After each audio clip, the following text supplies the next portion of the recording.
Поїхали. Розпаковочка, пацаны. Це теж були.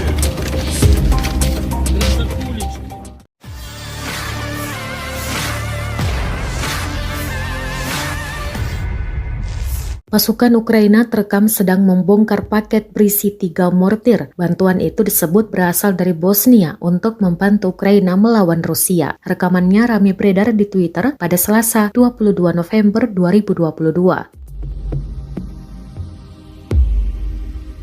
Mortir tersebut berjenis M6981mm yang merupakan mortir berat, sedang senjata yang digunakan untuk dukungan tembakan tidak langsung jarak jauh ke infanteri ringan. Negara-negara barat menyampaikan komitmen untuk memberikan bantuan militer untuk Ukraina. Disebutkan juga bahwa bantuan itu akan digunakan untuk memasok persenjataan, rudal dan amunisi yang sudah ada untuk meningkatkan produksi senjata bagi Ukraina, untuk melatih tentara Ukraina dan membersihkan ranjau di area-area pertempuran.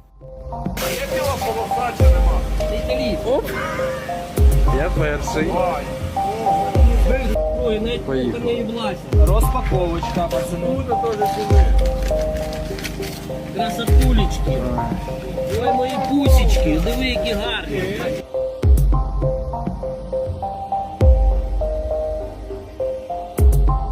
Ой, навіть Поїхали. не блазь. Розпаковочка, пацаны. Це теж були.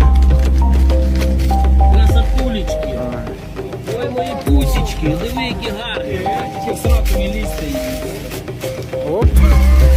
Ай, файне. Це такі самі, як носки, блядь, хорвати, поняв? Новенькі, вулиці. А, клас. Зараз порішаємо. Є біла полоса чи нема? Оп. Я перший. Ой, навіть Поїхали. не блазь. Розпаковочка, пацаны. Це теж були. Красотулечки. Ой, мої пусічки, диви, які гарні.